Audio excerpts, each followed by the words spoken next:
Thank you so much, Dave. Dave is a member of our Special Events Committee and really appreciate his volunteering for Encore Learning. I'm just delighted to be here, sadly from my kitchen, but here today with my friend and neighbor, Kate McCauley.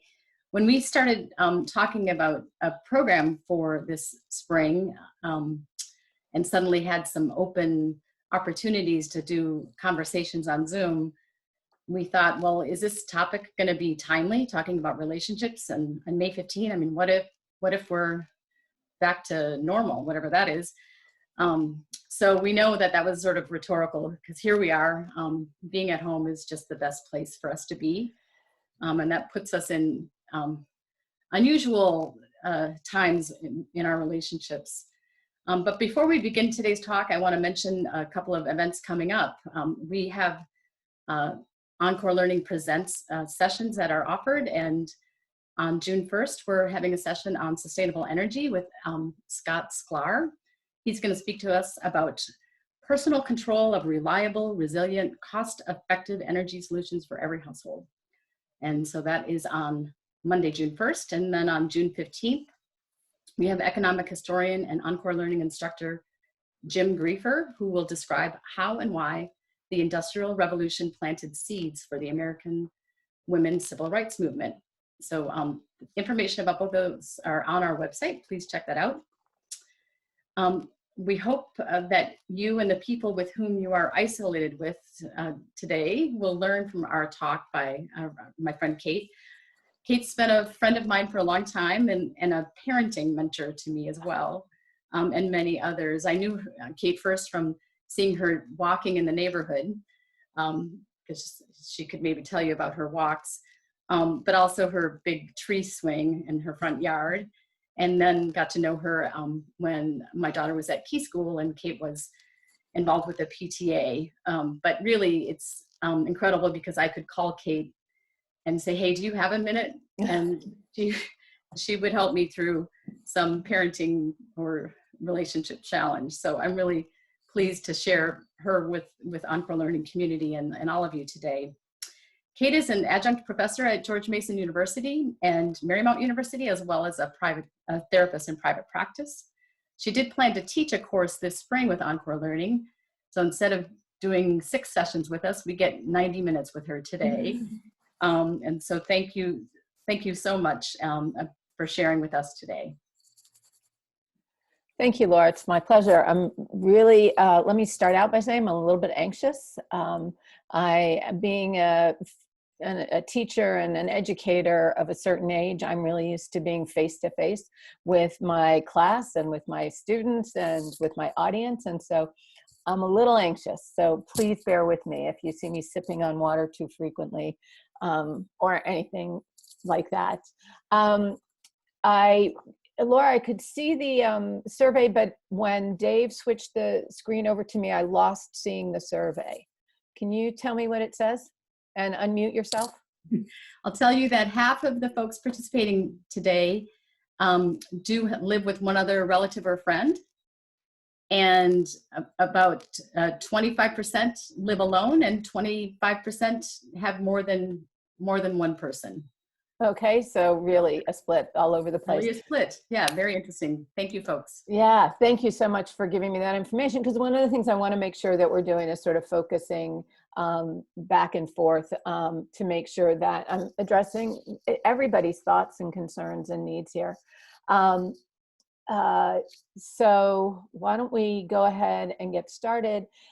One of the things that I want to say and focus on at the top is that, as it says here, it's all about relationships, but the scientific data is becoming stunningly clear that what we're talking about when we're talking about relationships is that healthy relationships are core to us being able to remain healthy. Julianne Holt-Lundstadt did meta-analysis of all sorts of studies around this and around loneliness and that kind of thing, and found that the mortality risks of being lonely compare similarly to smoking and to too much alcohol consumption, and it exceeds the influences of obesity and physical inactivity. So we are more likely to die early from loneliness than we are from most of the things that we think of as significant factors that impact our lives. Some of you may be familiar with Dan Buettner's blue zones, and the blue zones are where we see the longest lived people. And when he looks at it, he looks at things like what people eat and that kind of thing. But consistently, his research also shows that those are communities that have really strong connections and people who have a sense of living a purposeful life. And then the last thing that I want to say about this before we really start getting into talking about things is that there has been a long-term Harvard study that's been going on for over 80 years. John Kennedy, in fact, was part of the initial study group. And within that study, what they have been consistently finding, and I'm going to read this quote, is that strong, healthy relationships are a protective factor from life's disappointments and help delay physical and mental decline. It's one of the things that doctors don't ask us about. When we show up in our doctor's office, very rarely do they say, so tell me about the people who are in your life. But that would be really key information to understanding about sickness and in health and all of those things. And when we asked the question earlier about who we're isolating with, I want to acknowledge that those are not the limited relationships that we have, obviously. We have relationships with and through people. Some of us, myself included, have been participating in Zoom happy hours. I think some of my Zoom happy hour friends are actually here with me, rooting me on. And that's part of what is so important and useful about making sure that we're in healthy relationships. The first thing that I want to talk about is the importance of being connected to ourselves. We have to be aware of ourselves, and we have to be taking care of our own needs and doing our own self-care at the front end in order to be in healthy relationships. Fred Rogers says that in order to love other people, we have to love ourselves, and this really is something that we find consistently through the research. The other thing, and this is something that Vivek Murthy talked about, and I'm going to refer to him a fair amount. He has a brand new book out. He was the 19th Surgeon General under President Obama. And the book that he has just released is a book called Together. And it's so well scientifically researched. I encourage anybody either to listen to it on Audible, as I have, or to pick up a copy. But one of the things that he says, and one of the things that we have to remember, is that everyone is lovable, and everyone has something in them that they are afraid of. Very often what the research tells us is that what we are most afraid of is being rejected, of feeling unloved or unlovable. And so to that end, what I really want to mention is that, oh, I forgot I had this quote here. Relationship is the foundation of dialogue. And what we need to do is make sure that in order to be able to engage with other people, that we are really developing our relationship with one another. Kate, are you going to pull up your screen? Am I not sharing my screen? Not right now. Nope. I am so sorry, because those were great screens I had before. I'm not given the option to do that. Is it at the bottom of your tool tray? I don't have a tool tray. I don't have anything showing up right now.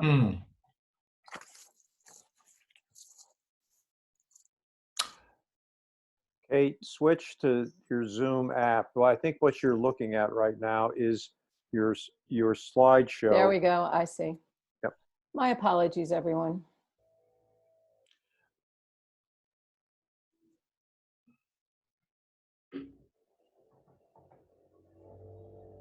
How's that? Perfect. Great. I'm sorry that those things weren't up before. I apologize for that. Sort of at the front end, I want to acknowledge that all of us are experiencing some loneliness during this time. It doesn't matter whether we have multiple people in our home or not. Because the dimensions of relationship and the dimensions of loneliness there are sort of three dimensions to be thinking about. When we are connected to people, we are connected to people in intimate emotional relationships. Very often those are our spouses, some of our closest friends who are so crucially important to us. Then we also have relational or social connections. And we can, and those are the people that we interact with, some of our less close friends, but people that we deal with on a regular basis, perhaps some of the people from work, the people that we would bump into if we were getting up and wandering around. And then the last one is the dimension of the collective, where we feel like we're part of a community, where we're engaged with the community, whether, as Laura mentioned, we first were engaged as seeing one another in the neighborhood as walkers, or becoming part of the collective of Encore. And so it's really critically important, I think, for all of us to be thinking about loneliness in terms of, or recognizing our own loneliness by realizing that we can be lonely in any of those dimensions, and that doesn't mean that our other dimensions aren't full and vibrant. I think one of the things that is really risky is for us to be feeling lonely with people that we're in relationship with, and believing that there must be something wrong with that relationship because we're feeling lonely and disengaged. And that is just so crucially and critically not what's going on in any way, shape, or form. The other thing that I want to talk about is loneliness as a part of our personality traits. A lot of us feel as if our relationships are for those of us who are extroverts, we can be very lonely when we're not with other people. But for people who are introverts, it's not unusual for introverts to actually feel lonely in a crowd. So there's been lots of conversation lately about how this must be an introvert's delight, that they don't have to engage with people in the same ways that they have to when we're not in a pandemic situation. But that's not really the case. Really, we're experiencing loneliness all over the place. And it's, I just think, so useful for us to be aware of that and holding on to that as we're going along. Next thing that I wanted to talk about a little bit is emotional kindness and unkindness. And John Briere, I think, says it so perfectly. John has been working with people whose life experiences have been full of trauma. And trauma shows up in so many different ways, but that human beings need not only to be treated, not to be treated badly, they need to be treated well. And so when we're living in these situations, when we're engaged with other people, it really is just so important to realize that we have to be consistently engaged in kindness and thinking about kindness, because it's so easy to slip into frustration and loneliness and all of those kinds of things when we are when we're in this tough time, when there's so much stress around us. And so really that important experience of being kind to one another really matters. I want to talk about emotional unkindness though as well, because this is any form of emotional unkindness can take any form, from carelessness to cruelty. It can be ways in which we create stress in other people's lives, or other people are creating stress in our lives. And it's just such an, I keep feeling like I'm saying it's such an important thing, but being aware of when we are being kind and the ways in which we can be unkind, which are not direct necessarily. There's so much more likely to be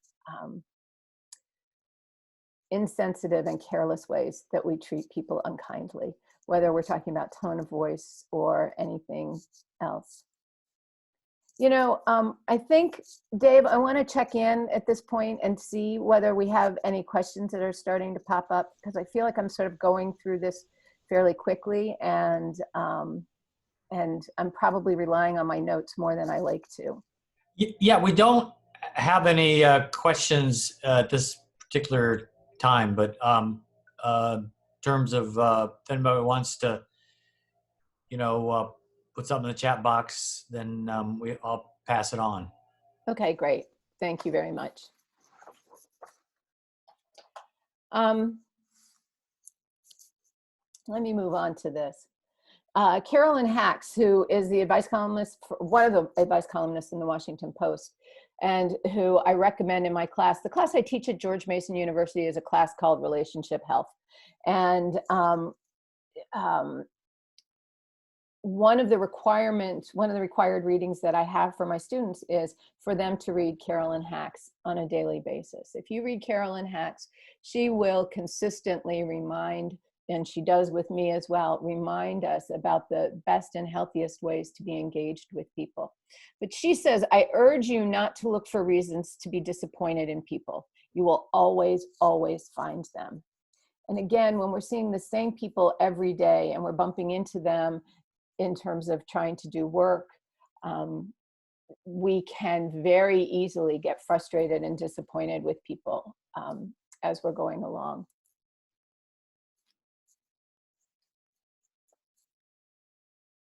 Many of you may be familiar with the work of Brene Brown. Brene did a TED Talk that took off and went viral, and she has since been a very sought after speaker to talk about us living wholeheartedly and being willing to live in vulnerability. When she talks about boundaries, she talks about the fact that boundaries are completely necessary to be engaged in loving relationships. And her definition of boundaries is that boundaries are simply when we say what's okay and what's not okay. When we don't engage in insisting that the boundaries that are important to us are in place and they're not respected, we're going to be really struggling. And one of the things that that we lose track of sometimes is what are our boundaries and what are other people's boundaries. I'm working with some folks right now who are struggling around the morning crankiness. I don't know how many of you all have this, but one person in the family is a morning person and the other person isn't. And the person in the morning is who's the morning person is up and at 'em and has interesting things that they're noticing or wondering about and talking about, and the person who's not a morning person has absolutely no interest in engaging. And there can be a lot of conflict around this. Why can't you just be the person that I want you to be and engage with me in the morning? Or why can't you just leave me alone? And we often struggle with sort of understanding how not to have these boundaries sort of get in the way. The second part of boundaries and ignoring boundaries is this part where I want to talk a little bit about forgiveness.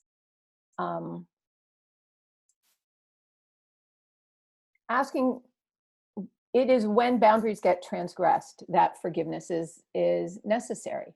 When people come in and either ignore the boundaries that we have in place, or when we ignore someone else's boundaries, part of what we need to be looking at is the acknowledgement of that transgression, of that failure to respect what someone is asking us not to engage in, not to come past, and to show personal respect. A friend of mine, Michael Swisher, who does amazing work with the Arlington Partnership for Children, Youth, and Families, has talked about the word respect. And one of the things that he asks, not infrequently, is, can we substitute the word caring for the word respect? And when we do that, then we will necessarily be respectful. When we come from a place of caring, we will necessarily be respectful. Am I still sharing my screen? Yeah, hey, Kate, we do have a question. Good. So, I mean, thank you. I'm much better with dialogue than I am with straight presentations. I'll tell you that now. Okay, sure. We can maybe encourage that. So you talk about boundaries with children, and the question is, what about boundaries with grown-ups? I think we've all had situations where we would like to have conversations with another adult about boundaries in one way or another. So I think that could be a very rich topic if you want to kind of go into that area. Sure. So I think a lot of us are really concerned about establishing boundaries and setting boundaries clearly um, for lots of good reasons. One of the fears is that, in fact, our boundaries won't be respected. But I guess what I'm sort of hearing you say, or hearing in the question, is how can we sit down and have these conversations? And the first thing that I think is important to this is really being clear on what our boundaries are and being clear about what is okay and what's not okay. And in some places, what is a hard-lined boundary and what has some wiggle room? Where is some squishiness going to be okay? And then how do we articulate that? And how do we articulate that from a place of caring and love? So if it's not okay that somebody talks to me first thing in the morning until after I have finished my first 2 cups of coffee, I need to be clear about that. And I need to establish that as something that I need you to respect and understand for me. Now, when we're living in the types of situations that we're living in right now, one of the things to really think about is, does that perhaps mean that as the non-morning person, I actually physically separate myself and acknowledge some of that?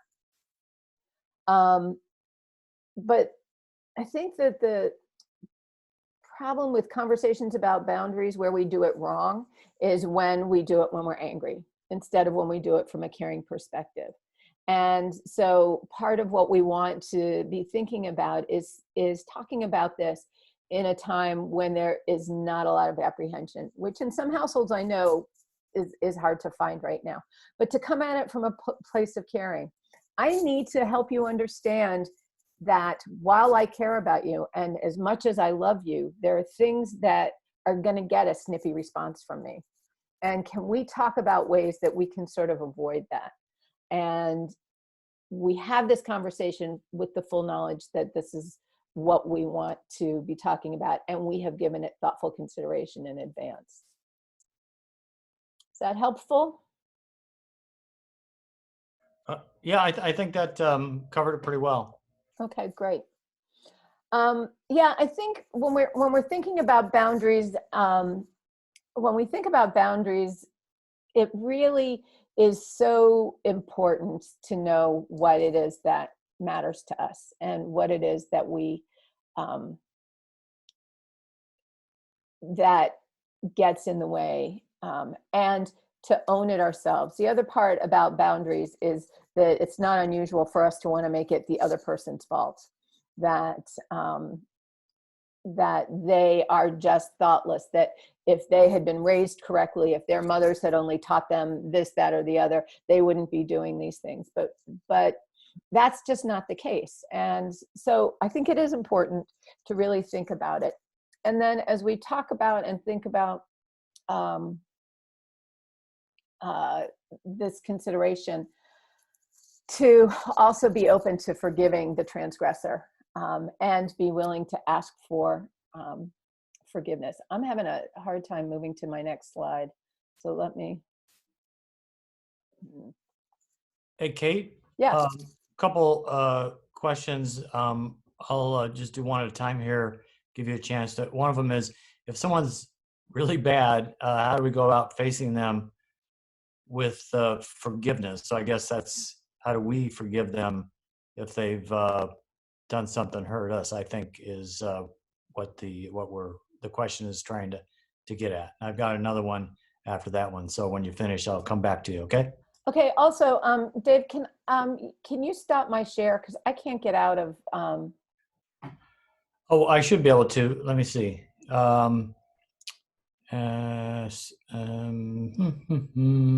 I'll get it.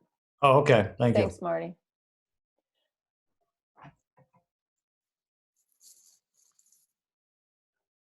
Okay, go ahead, Kate.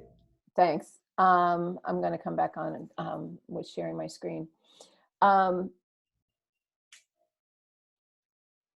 So the challenge is often, how do we reach a point of forgiveness? And I think everybody's heard in these conversations and discussions, everybody has heard that forgiveness is about me, it's not about you. And part of the conversation is part of what we have to be thinking about is how much do I want to carry on these angry feelings, these harsh feelings, these unkind feelings. But when someone has done something that is deliberately mean, I think that it is fair to put that into perspective and to clarify that because I think that's the part that feels the most unforgivable, is when someone is deliberately being mean, someone deliberately uses name calling, someone is thoughtless, is beyond thoughtless, is wanting to deliberately hurt me. The conversation can include from the beginning, I really want to forgive you. I really want to be able to move past this. Can we talk about it? How can we move past this? And the challenge for us, I think, and I think lots of people run into these challenges, is what if the other person is not even asking for forgiveness? What if the other one is not willing to apologize?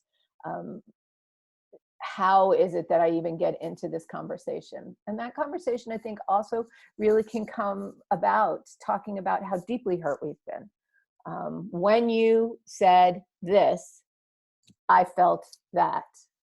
Starting out as, you're just a terrible, awful person and so mean, I can't stand it anymore, is really not a way that we're going to be able to get engaged in a conversation that's going to move us forward. Marty, I need you to take over the slides. I don't know why it's not working for me, but it's not. Well, here, just try this, Kate. Just wiggle your cursor to the left of the Zoom screen, and you're going to see arrows go left and right. Does that appear for you? Let me get the, no. Yeah, well, it's in the Zoom screen. I think you're on your slideshow and not in the actual Zoom screen.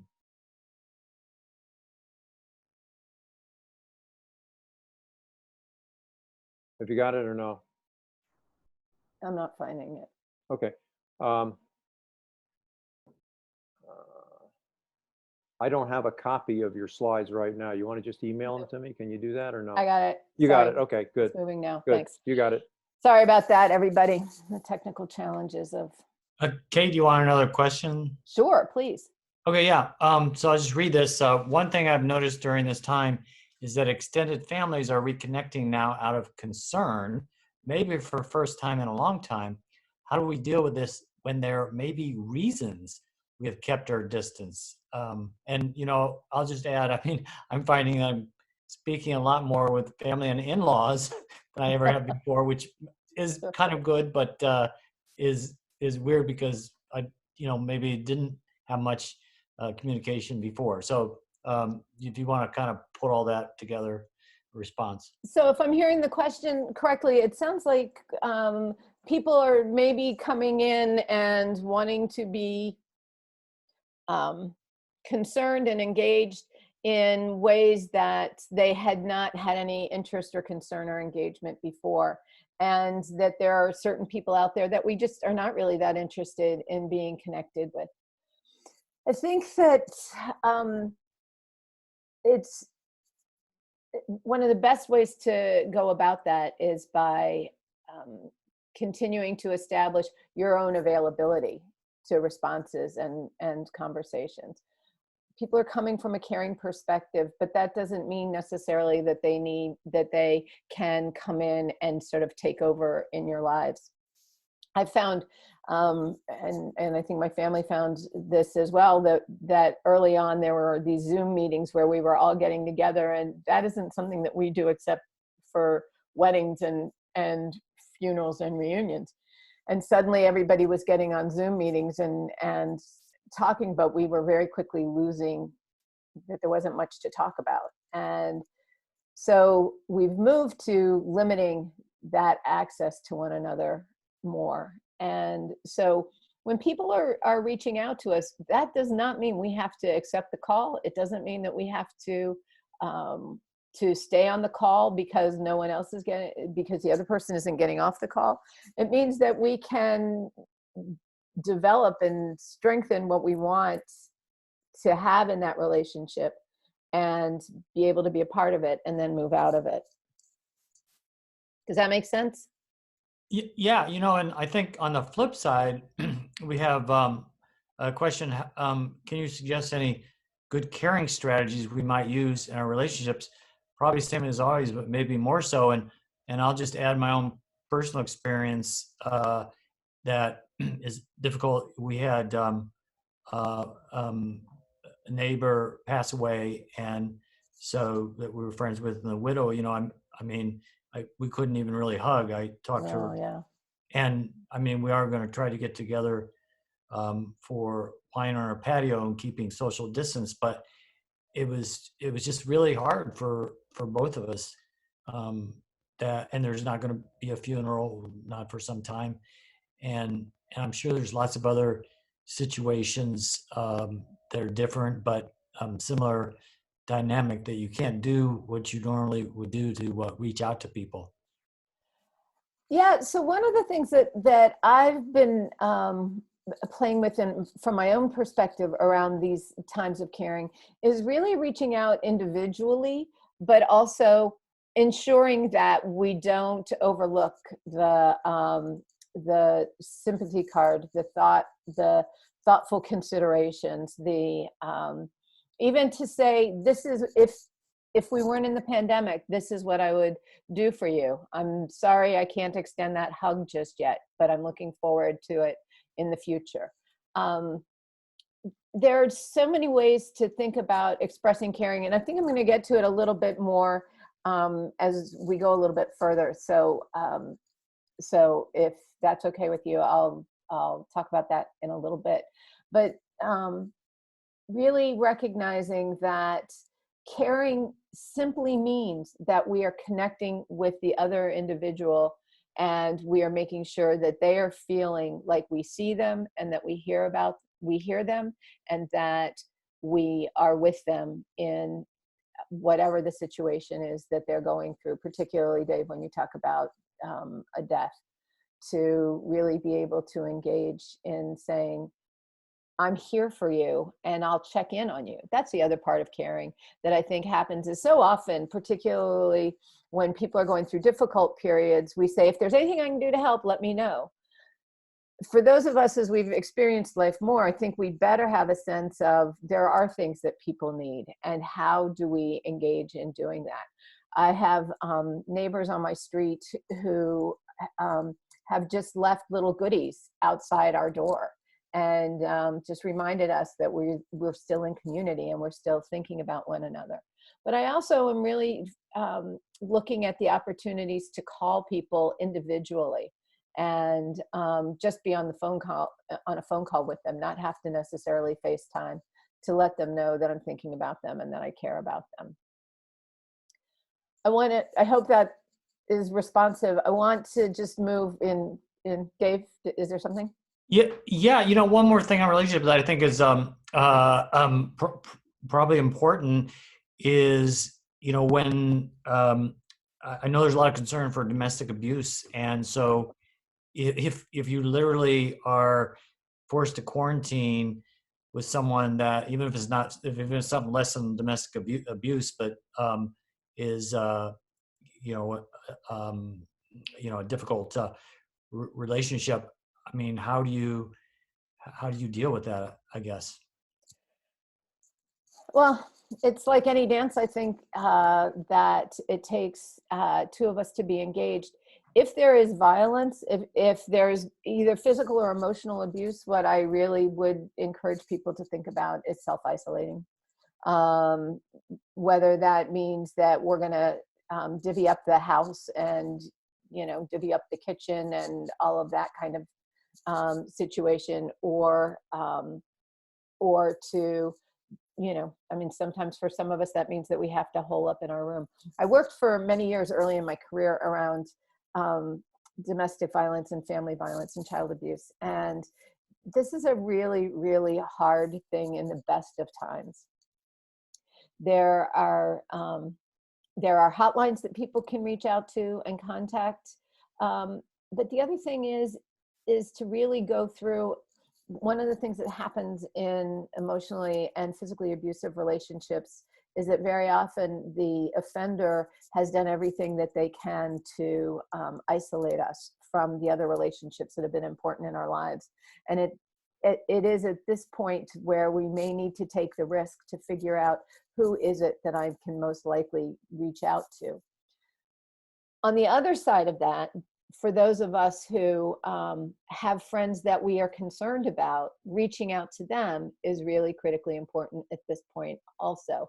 And it's not to judge, it's not to say anything except, hey, by the way, I know it can get pretty lonely. I just want you to know I'm here. If you need anything, if you want to give me a call, feel free to call me at any time. And to make sure that people, if they can not be completely isolated, particularly in an abusive situation. So when we were talking about, I hope that is responsive. When we're talking about boundaries and forgiveness, the other part is that I think we need to talk about apologies. And I think that it is important when we're thinking about this to be very, very aware of our responsibility in the ways in which we might have carelessly hurt someone else, and the ways in which we might have deliberately hurt someone else. Back to Hacks again, one of the things that I really like is that she says is that I'm sorry ends with a period. There's no but, there's no if you hadn't. When we are sincerely remorseful for something that we've done, we say I'm sorry. The ideal apology may follow that period with, I know that I hurt you. And if it was unintentional, to acknowledge that. I didn't do it intentionally. I didn't want you to feel hurt. I could have been more thoughtful in what I said or what I did or didn't do or any of those kinds of things. And then a sincere request for forgiveness. I hope that you will be able to forgive me for this. And I hope we can move on past this.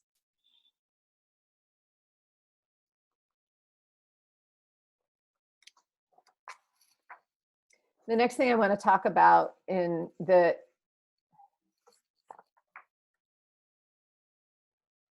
I've lost my ability to move my screen again.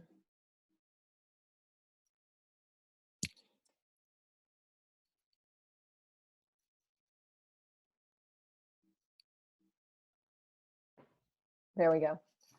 I think, Dave, you were asking about caring before, and this is, I guess, the place where I really want to talk about this. When someone walks in the room, this is a quote from Toni Morrison, she was actually talking about children, but when someone walks into the room, does your face light up? Because that's what they're looking for. And I think that this is true for all of us. And again, we can be talking about this in isolation, but there are ways in which our face can light up that aren't just our face lighting up, using our voice, using our energy to make sure that when people are showing up for us, that we are making sure that they feel seen and making sure that they feel heard. When people talk about what they're struggling with, to say, I understand, that sounds hard. To not always be there to jump in with advice, but to actually be able to have a way of saying, I feel what you're feeling, or I get that I don't feel what you're feeling, but I know it feels bad. And I appreciate that you're talking to me about it.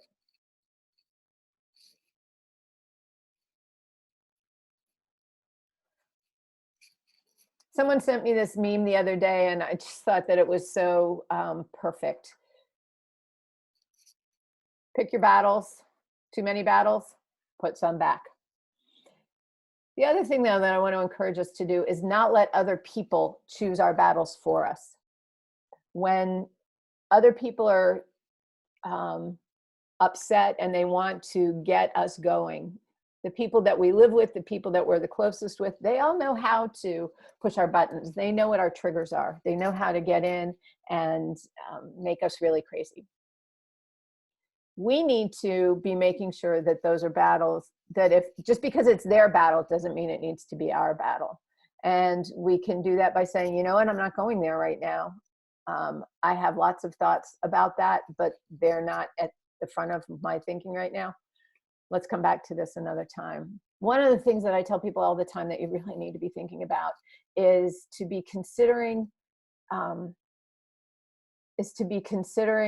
when you want to talk to somebody about something that matters, something that is concerning. And Dave, this may go back to that question that you asked earlier, is that the worst way to get any information or to have a good conversation that's going to go anywhere is to say to somebody, we need to talk, and expect that we're going to have that talk right now.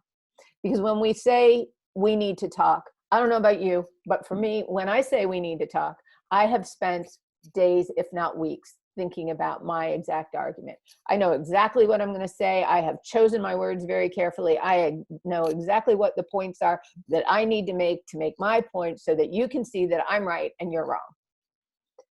When we say that, I don't know if it's ever happened to you, but when somebody says to me, we need to talk, the very first thing I do is move into defensiveness. So what I encourage people to think about is, if you have something that you need to talk about, a topic that matters and that you're concerned about, is to give me an alert. Let me know that there's something that you have on your mind, something that you want to talk about, and you would like sometime before the end of the weekend, perhaps, that we can sit down and talk about it. And that you let me know what that topic is going to be so that I can think about what it is that I want to say so that I can engage, not just from a defensive posture, but from a posture of perhaps explaining, perhaps being able to give a somewhat different perspective, so that what we can do is to come to an understanding and a sense of connection.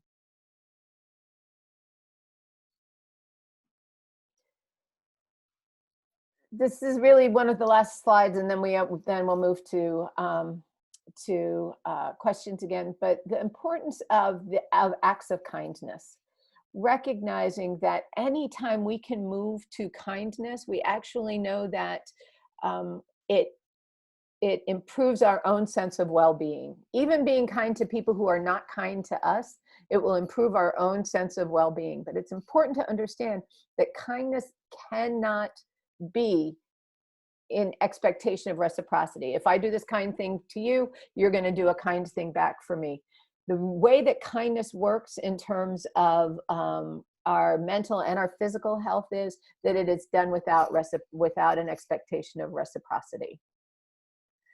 But what's really fascinating about this is that when we act out of kindness, it is the ultimate selfish act, because people who live and act from a place of kindness will always feel better, will always enjoy personal satisfaction and their own personal strength. If you look at faith traditions are calling on us, and they have known, the faith traditions have been very aware for a long time that acting from a place of kindness and generosity in our hearts is makes us feel better and makes us do better. And it also improves the communities in which we live. And the science has been replicating and demonstrating that pretty consistently for a long time. So I share with you one of my favorite songs as we come to the end of the presentation part, and hopefully we'll be able to engage a little bit more in dialogue. And in the end, the love you take is equal to the love you make. Thank you, Paul McCartney and the Beatles. These are some of the people that I mentioned today. If you want to go and see more work from them, I actually have a website that I think David's going to put the information up in the chat box. But I will be posting at the end of the day some ways that you can access some of the information that we talked about. So Okay. those are my notes. Yeah. Okay. Do you want to take some more questions from the chat? I now? would love to. Okay. Yeah. And I've got 3 or 4, and we go through those, and then maybe after that we can also invite people to raise their hand as well if they want to do that. But so let me try to work through what's come in. Now, one said, explain more about how you can feel lonely in some ways while feeling connected in other ways.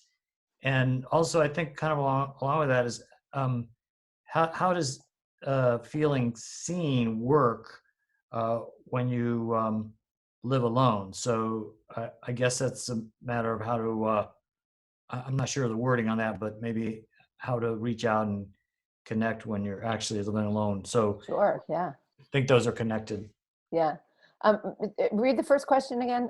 Oh yeah, yeah. Explain more about how you can feel lonely in some ways while feeling very connected in other ways. I mean, I think what they're, I experienced that myself, during this pandemic in particular, but even maybe generally as well. You can almost feel the same emotion at the same time sometimes. Right. Okay. Absolutely. Thank you. So again, what's important to understand is that, let me say a couple of things. First of all, it is not unusual in our culture for us to, if we have a spouse or a significant other, we have been sort of culturally trained to sort of imbue that person with all of the responsibility for all of our happiness and to eliminate our loneliness. And so a lot of times when we feel satisfied, perhaps even in that loving marital relationship, we can still feel lonely for friends who understand us in a different way, or we can feel lonely, particularly, I think, in and I'll look at all the words we've been using in the stay-at-home order, but in the even in our poll, we asked about isolating. So it particularly leaves us disconnected from all of the ways that we frequently can feel connected and want to feel connected. And so I think that when we're feeling lonely, and as you said, Dave, you can feel 2 things at the same time. When we're feeling lonely, to sort of really take a moment to say, what am I missing? What is it that I'm lonely for? Am I lonely for bumping into my neighbors in the street? Am I lonely for just the community of people at the grocery store? I haven't been to a grocery store in 2 months, and I sort of am just lonely for that kind of connection with the collective community in the world. But instead of just sort of feeling lonely and placing that responsibility on someone else, sort of looking for ourselves and asking ourselves, what is it that we're feeling lonely about? Okay. And then Dave, the second part of the question was feeling heard and seen when you live alone. Yeah. I think that this speaks to that other loneliness, doesn't it? It speaks to that. I used to feel seen and heard when I was out in the community. I was out walking my dog, or we were at the dog park or whatever. And because I'm living alone, I'm not getting that same connection. And to me, the way to work on that is to look outside ourselves and say, where is it that I can make these meaningful connections at this point in time? Who are the people that I can just even check in on, whether it's sending an email to them or sending them an actual physical card, checking in with the people in our neighborhood who, very often it's easy to say to neighbors, oh, check in on the older people in your neighborhood and make sure that they're okay. And I absolutely encourage that to happen. The other thing, though, that I would say is that I am familiar with families who are completely isolated with young children in their homes, and they have no connection with the community because they're so busy just trying to get their jobs done and take care of everything else, to check in on them and say, is there anything that I can do for you? I will tell you that what has saved my life, as Laura mentioned in the very beginning, is walks. I've been with the same walking partner for 20 years. She has,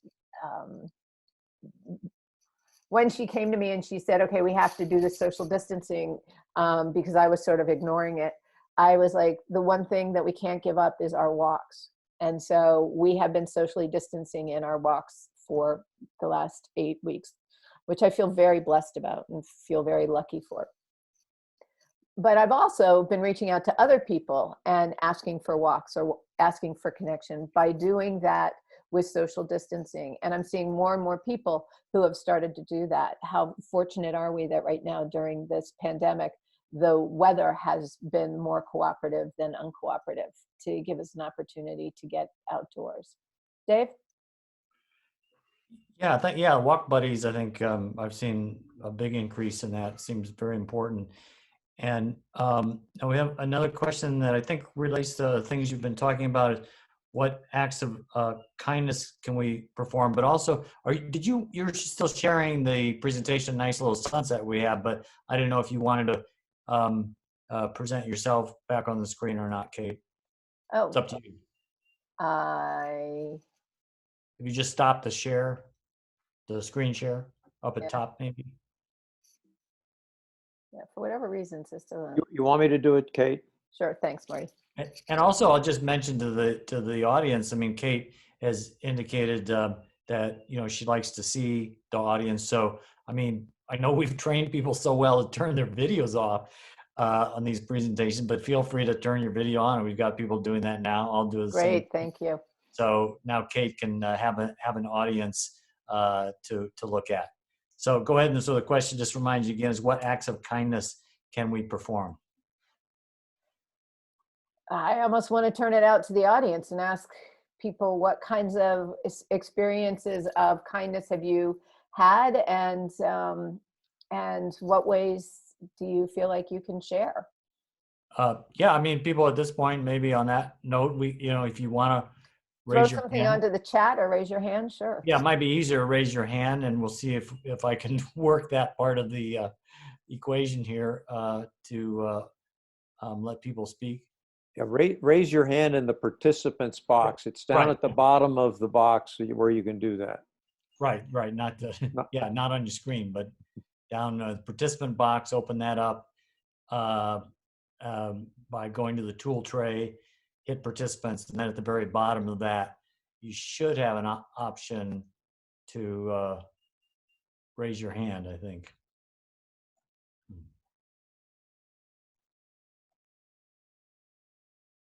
No? So, okay.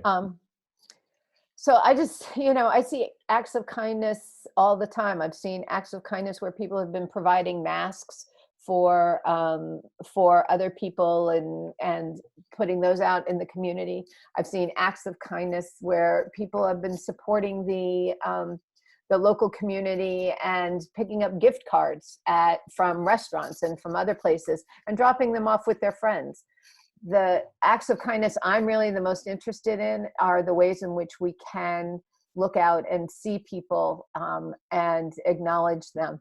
So some acts of kindness might be to knock on somebody's door and do a 6 feet, 10 feet distance, just saying, hi, I was thinking about you and I wanted to check in and let you know.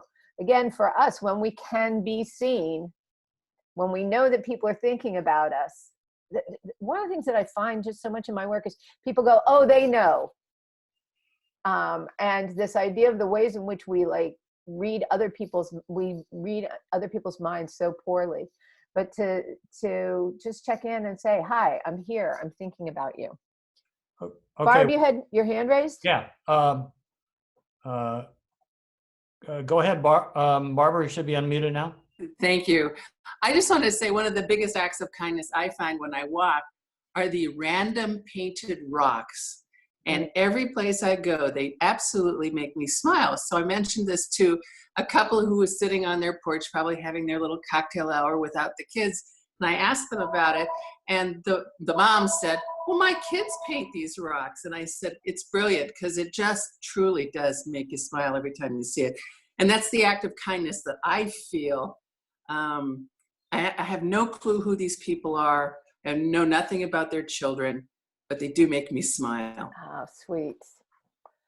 I've seen some of those things. I've seen banners that have been out just saying thanks to everyone who's helping us get through this, which my friend Lynn and I were talking about, that they weren't even just saying thanks to the healthcare workers, but thanks to everybody who's helping us get through this period. And that's a nice reminder that we all can be part of that, and we all can make a difference. I love the signs that I'm seeing up on people's doors that are just hearts, or there are things that we can do in our windows that just remind people that we're all in this together.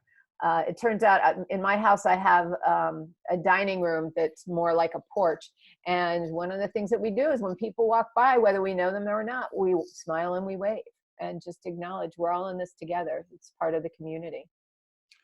Yeah, I think someone chatted that, things like that, stuffed animals in the windows. I think I've seen this with kids doing chalk messages on steps or on driveways.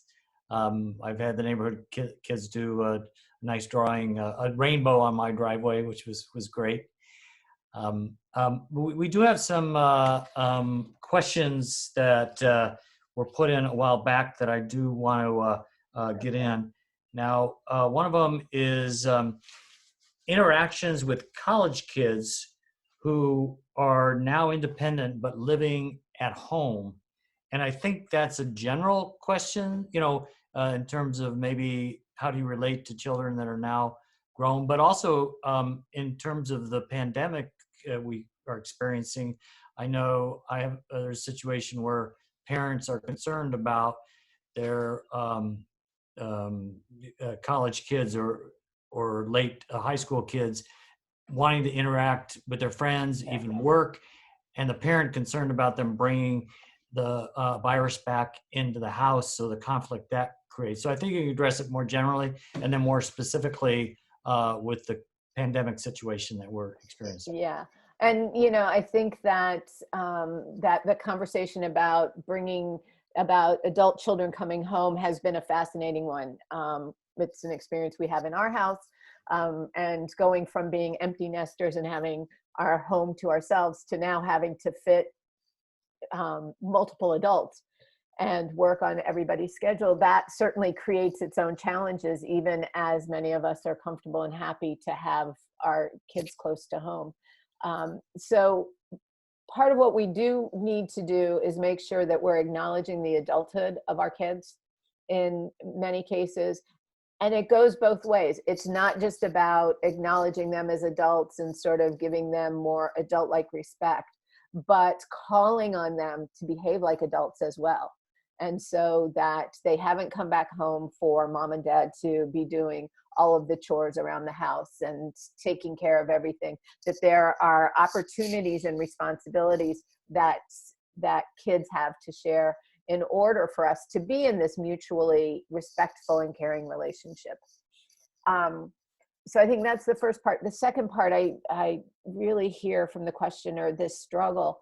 And it's, I think more than anything requires dialogue and expectation, but also to really be clear about your concerns about risk, and whether that means that if teenagers and young adults are taking risks to expose themselves, how are they then going to protect you at home when they come back into the home?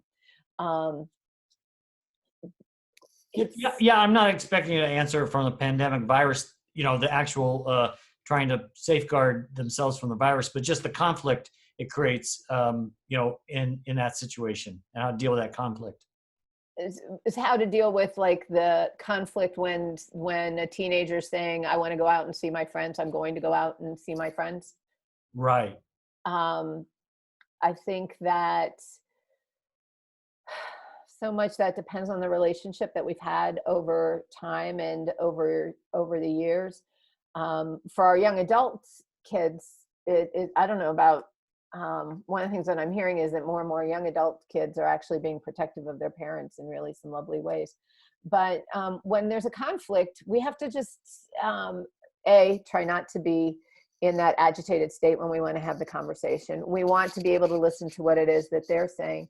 For our teenagers, one of the things that we need to realize that I think is really hard is that school was their home. So high school is where they went to feel most comfortable, most seen, most cared about, most connected and engaged, because they were connecting with their peers, which is part of the developmental stage of being an adolescent. And so when we're asking them to stay with us, we are actually taking them out of some of their safest places sometimes, because so often our teenagers just naturally feel judged by us and concerned. And so the more that we can have conversations and just acknowledge what's going on and not pretend that this isn't hard and difficult, I think the better off we are.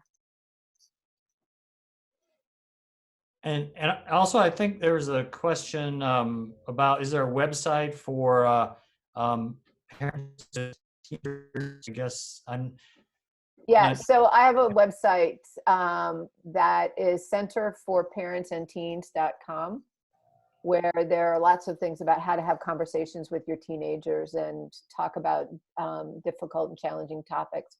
I think that they are just as, a lot of the things that are talked about there are just about how to have conversations that can be challenging and difficult. So what was the website again? Centerforparentsandteens.com. Okay, so that's all in their URL? There, Laura's got it posted. Oh, okay. I'll try to make sure it gets out to everyone. Thanks. Okay, and here's a I guess very kind of a specific one. What do we do when families fail to apologize? And maybe there's a broader response than that in situations. You're going a little bit in and out on the audio. Yeah, I've got really bad background, some yard work in back of me. So let me try it again. So what if consistently fails to apologize? Well, I think that that's something that you can express your hurt about as well. To say is to go and to say that you have sort of doubled the hurt that has been caused when this is what you did. And then even though you knew that it was hurtful to me, you didn't come back and take responsibility and apologize for it. But there are people who grew up in homes where apologies were quite dangerous. There was a discussion in my relationship health class. They were interviewing people from other cultures, and they were talking about this particular culture where apologies actually are something that are frowned upon because it acknowledges that you are to blame, and that's shameful. And so I think that one of the things that again in relationships we need to talk about is what is it that keeps you from apologizing when you have decided to create harm, or when you have inadvertently created harm. And getting to know people, it's something that we talk about when I'm working with couples all the time. But to ask for, it's not unreasonable to ask for an apology. Yeah, and here's one. I'll just read it. So I our well-being as persons living alone. As far as acts of kindness to the self go, I can't hear you, Dave. Okay. I've got too much noise, so go ahead, and if you've got other topics to cover. Hey, Dave, I can't raise my hand because I'm a co-host, but can I ask a question? Yes, please, Marty. Okay. Kate, in your practice and in your teaching since the time of coronavirus starting, have you seen a shift in emotional issues or other kinds of things that we in the course of normal events, we wouldn't be seeing? Yeah, so from a mental health perspective, I'm seeing just a lot more sort of depressed mood. The sense, and this is not uncommon when we feel like we don't have control over our environment, and this is the ultimate, excuse me, sense of not being in control. I also have seen some increased anxiety, and people for similar reasons, just sort of what's happening. What happens to me a lot, I don't know why, because I'm sort of like all of the rest of us, but people will say, when do you think this is going to be over? And I do not have an answer for that, obviously. But I can hear sort of the sense of, I need things to go back to being predictable. I need to know what's going on. And so that impacts moods, both for anxiety and for depression. The other thing I'm going to tell you that I'm seeing a lot of is more alcohol consumption and more willingness to, not even, I don't want to say willingness, but more sort of people celebrating and saying, oh, we're having a Zoom happy hour, and that is an excuse to be able to drink. And then those of us who are alone also feeling like, well, I'm just going to have another one. You know, there's no harm. I'm not driving. It's all fine. But consuming alcohol in ways that aren't sociable. What about some of the like acting out behavior, like we've seen at least on the TV with, for example, Michigan, and these people showing up with resistance rallies, armed with automatic weapons and other kinds of bizarre? Is that, well, it's, in the last couple of years, it's getting to be normal. But is there more abnormal stuff associated with this COVID-19 period?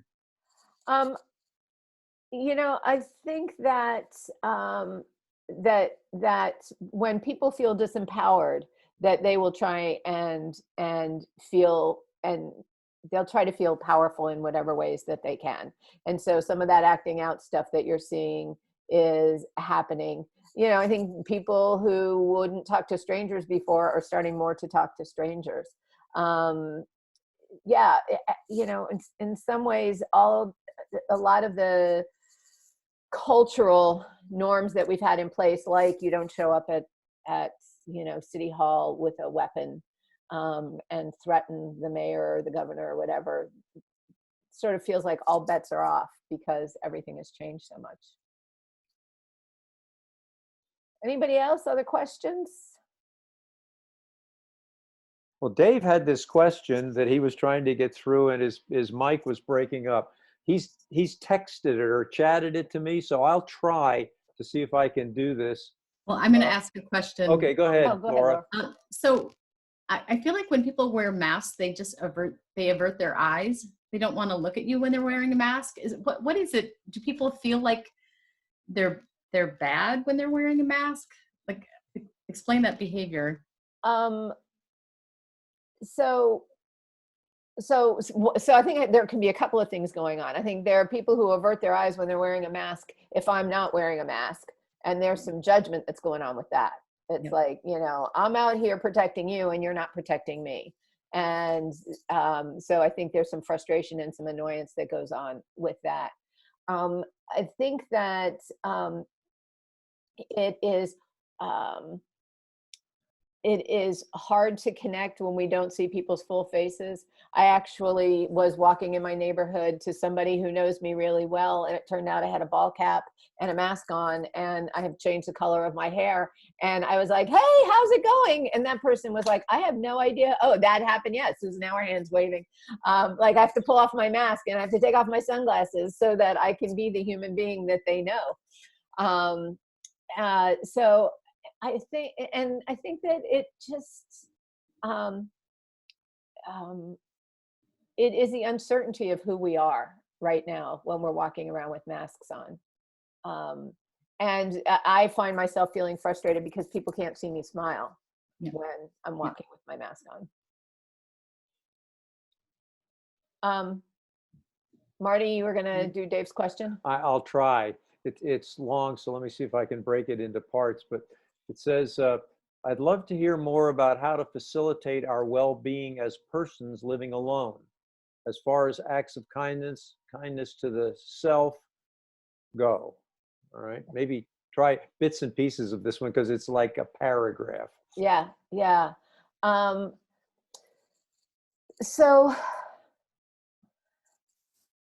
I'm a big advocate of self-care and being kind to ourselves, and that takes, I think it's very individualized. I think that it requires that we know what's going on, and when we're feeling distressed, that we check on ourselves and say, why is this really bothering me? What is this connection? And then what is it that I need as a result of this?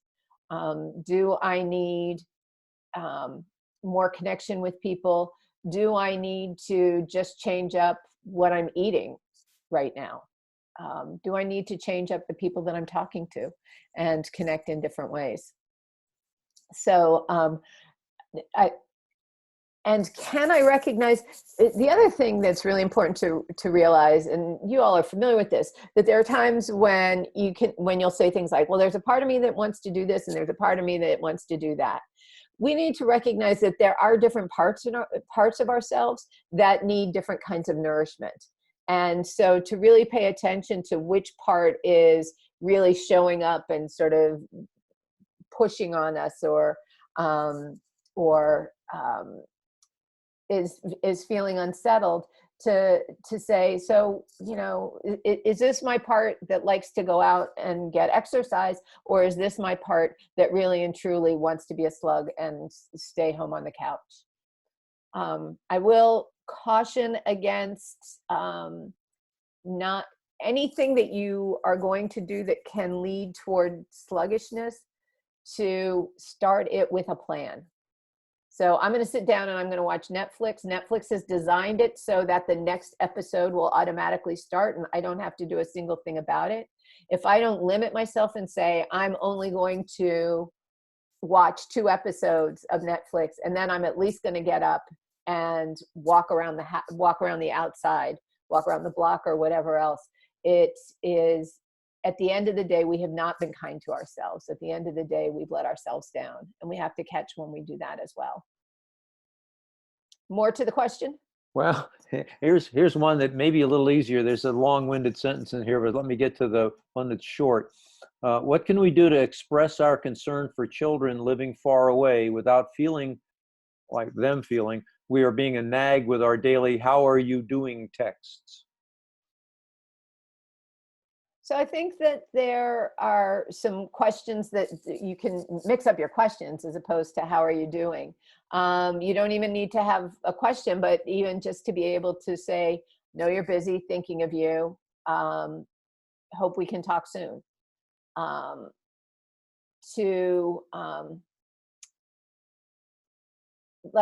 think that the how are you doing questions that sound like you're asking whether or not I'm sick, or I have exposed myself to illness, can be problematic. And so we don't necessarily need to be asking questions as much as just saying, hey, I'm thinking of you. Or the other thing that's happening is lots of people are doing a nice job of sending on memes and sending on things that they've seen. What I will say is, don't be the parent who is sending me 6 memes a day. What I would really like is to see a meme that was specifically, when you saw that, it reminded you of me or you thought of me. But sort of everything that catches your attention that you're forwarding can start to feel like you're not even thinking about who I am as a person. So look for those memes or those comments or those shows or those YouTubes that will speak to me. And you don't have to, and don't do it every day. Let them miss you. Gee, Mom, I'm wondering where you were because I haven't heard from you. Dave, are you back in the sound world? Well, I mean, I've just got a ton of yard work just outside my window, but I don't know if you can hear me. One short question is, What about apologies and power, which I think that means like when you have maybe unequal power between parties, how does the apology process work in that regard? Well, again, we struggle with, first of all, if you are the person who has the most power, your job is to do the most apologizing, because it is your responsibility. And I shouldn't say it that way. It's your job to do the most apologizing. But I think it's particularly important if you are in the power position that you take responsibility for the ways in which you may have misused that power. And so to check in on that. When there are people who, if I'm the person who's not in power, I think it becomes harder. And I think that if people want to be if we want to be in relationship with that person and that person wants to be in relationship with us, at some point, we might want to talk about the power of apology. One of the things that I will say that is the funniest thing to me when we're talking about apologies is that there are people who consider themselves conflict averse, and they don't want to engage in conflict. They can't stand that. What people don't realize is that making an apology is the fastest and best way to get out of conflict. Is, look, I'm going to take responsibility for what my role was in this, and I want you to know that I unintentionally hurt you. I unintentionally said something that might have hurt your feelings, or I was sloppy and careless and I wasn't being careful, and by not taking care, I hurt you. And so I want to say I'm sorry, and I want to try to do better in the future. When you do that, people can't fight with you anymore. People can't be in conflict with you when you take responsibility. But I will tell you, it feels, and it is true, that there is an imbalance when only one person is doing that and others are not.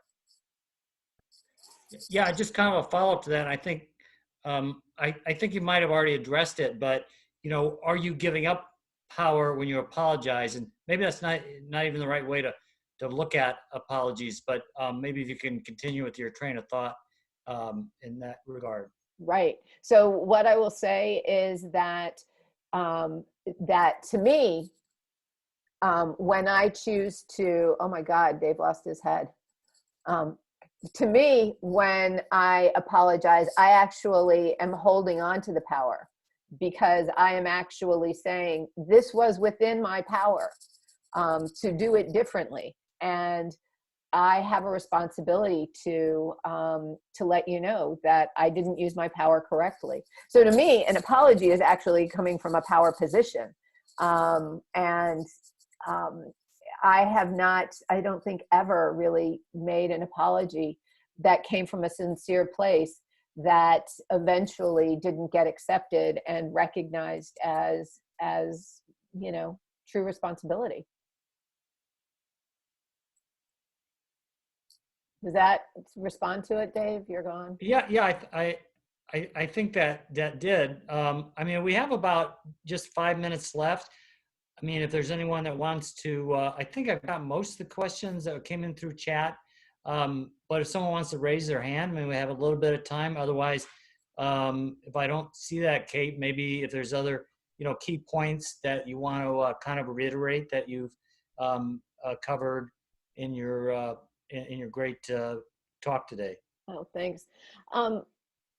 I would love to see some hands up, and even people saying this is something that worked if they have an experience with an apology, since that seems to be one of the places where that's really resonating right now. But what I really do want to say is these are unusual times, and if we really come from a place of trying to understand that, and giving everyone the benefit of the doubt, there are certainly mean and evil people out there who are trying to do us harm. I don't mean that in terms of like pandemic, but who there are mean and evil people out there. But the vast majority of us are doing the best we can with limited with limited references and experiences. None of us have gone through a pandemic before. And when people are gruff with us or behave carelessly with our feelings, to remember that they're sort of doing the best that they can. Frequently, I look at, again, when I'm working with people, I look at their backgrounds and I look at sort of how they were raised, and recognize that ideally when people know better, they do better. But there's so much that comes from our past that makes us ill-equipped to be able to manage these close quarters without having a way to get away. If that. We do have one raised hand here. So Mary MC is, if you, let me see if I can probably unmute you here. Yeah, go ahead, Mary.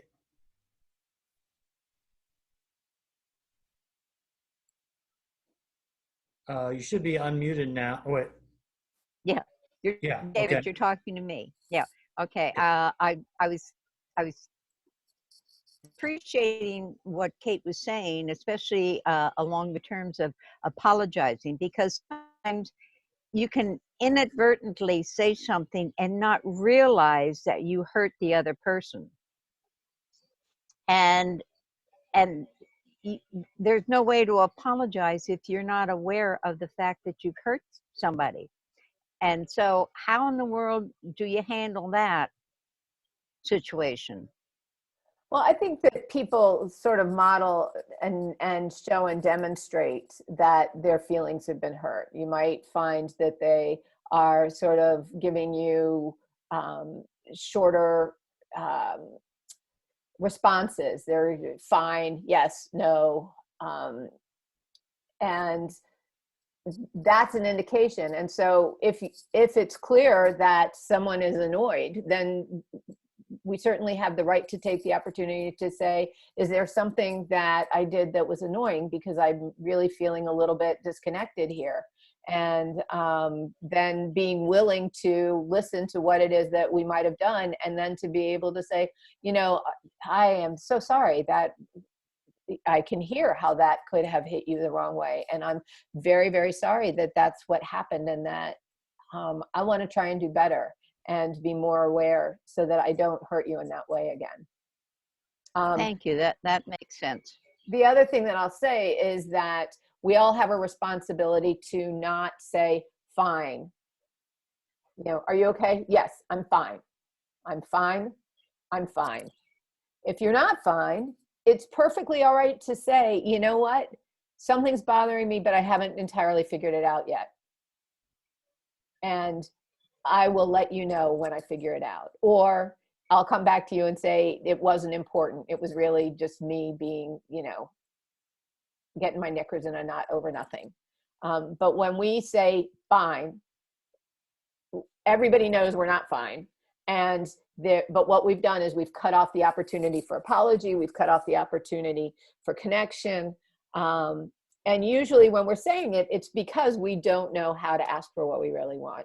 And so I think it's a fair thing to say, you know what, I'm not, and I've done this, there are lots of times when I'll say, my poor husband, I'll say, I'm fine. And he's like, okay, she said she was fine, and walks away. And then I'm like, you know what, I'm not really fine. And I need to come back and let you know that I wish you had said or done this thing differently. And so I sort of own up to my own lie of fine and say, but we have to, what we're always doing is deciding, is this relationship worth that honesty? And that's one of the challenges as well. Yeah, I think we're coming to the end here. I'll just share one thing from the chat on this topic. It says, when giving apology, saying to the person, quote, I see why that didn't feel good for you. I am sorry. I will try to be more mindful in the future, unquote, has been an effective apology framework for me. Oh. So I'll just, at this point, I'll hand it back over to you, Kate, but I just want to thank you so much for this talk. I think it's probably, I'm sure it's helped a lot of people just in general, and probably specifically for this period of time that we're going through. So I'll just, with that, thank you. I'll hand it back for any final words that you want to share with us. I just want to thank you all for sort of bearing with me in the bumpy part in the beginning, and sticking around this long. I hope that there is stuff that was helpful. You all can feel free to reach out to me through my website, and or you can check in any other ways that might be helpful. But I really do appreciate you showing up. And I hope that there was some little tidbit that you could walk away with that will help make your relationships and your connections feel better during this time. Dave, you're muted. Oh, thanks a lot. Thanks for everyone for participating. So Thank you. okay. Bye, everybody.